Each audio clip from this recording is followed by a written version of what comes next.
London, February 1983. Muswell Hill, a quiet residential street in North London. Terraced houses. A tenant at number 23 Cranley Gardens calls a drain specialist. The pipes are blocked. Something is backing up from below. The dyno rod engineer descends into the outdoor manhole. What he finds is not a standard blockage. He surfaces and tells the other tenants what he sees in the drain. One of them, a thin man with glasses, standing calmly in the doorway, looks at him and says, "It looks to me like someone has been flushing their Kentucky Fried Chicken." The next morning, police arrive. The thin man with glasses is still there. His name is Dennis Nilsen. He is 37 years old. He works at a job center. And by the time that evening is over, he will have confessed to killing 15 or 16 people. He can't remember the exact number. Dennis Andrew Nilsen was born on the 23rd of November, 1945, in Fraserburgh, a fishing town on the northeast coast of Scotland. His father was a Norwegian soldier who had fled to Scotland after the Nazi occupation of Norway. His parents divorced when Dennis was 4. He and his siblings were raised primarily by their maternal grandparents. His grandfather, Andrew White, became the most important figure in his world, the one stable, warm presence. When Dennis was 6 years old, his grandfather died unexpectedly. Nobody prepared him for it. His family took him to the open casket viewing. He stood and looked at his grandfather's body, still, pale, permanent. Nilsen would later say that this was the defining moment of his life. The stillness of death, the preserved body. He never forgot it. After leaving the army, Nilsen drifted through jobs and addresses. He served briefly in the police. He eventually settled into work as a civil servant, a job interviewer at a North London job centre. London in the late 1970s was enormous and indifferent, a city where a person could vanish completely. Nilsen later described these years as a slow descent. Alcohol every evening. He met men in pubs, brought them home. When the evening ended and they left, the silence was worse than before. December 29th, 1978. He met a young man, never conclusively identified, in a pub in the West End. Brought him home to Melrose Avenue. In the morning, overcome by the thought of the young man leaving, he strangled him with a tie, then drowned him in a bucket of water to make certain. He washed the body, dressed it, put it back in the bed, and sat with it. He later said he found the body beautiful. The killings had begun. Between December 1978 and October 1981, Dennis Nilsen killed 12 young men at 1950 Melrose Avenue. His victims were gay or bisexual. In the late 1970s, young gay men who went missing were rarely prioritized. His method was consistent. He met men in pubs, brought them home, fed them, drank with them. When they fell asleep, he strangled them. Sometimes he drowned them in a bucket of water to make certain. Afterward, the ritual. He bathed the bodies, dressed them, kept them, sometimes for weeks, under the floorboards or in the wardrobe. He would take them out, sit with them, talk to them. When decomposition made this impossible, boiled flesh from bones, burned the remains in bonfires at the end of the garden. He crushed the bones once the fire was done. Neighbors noticed the smoke, the smell, He told them it was a problem with the drains. Not everyone Nilsen brought home died. At least 7 men survived encounters with him.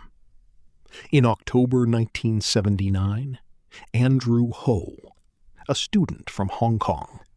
Nilsen tried to strangle him. He fought free. He went to the police. Nilsen was questioned. Ho decided not to press charges. In November 1980, Douglas Stewart, a Scottish man. Nilsen tried to drown him in a bathtub. Stewart fought back, escaped, went to the police. Officers told him it was a domestic dispute between 2 men. They did not pursue it. In November 1981, Paul Nobbs, a student, woke up at Nilsen's flat with bruising around his throat. Went to a doctor. The doctor told him someone had tried to strangle him. He went to the police. The case was not investigated. 3 men, 3 separate reports, 3 separate opportunities to stop what was happening at 195 Melrose Avenue. In 1982, something extraordinary happened. Nilsen tried to stop.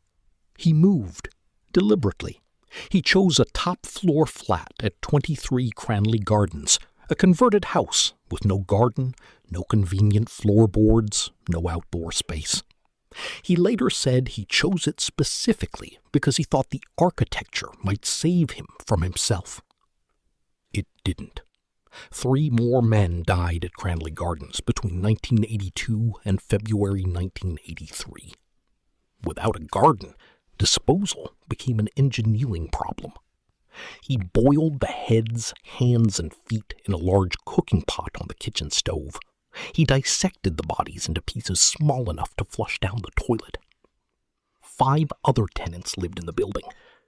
None of them knew. The smell grew worse. He told neighbors it was structural, a problem with the drains.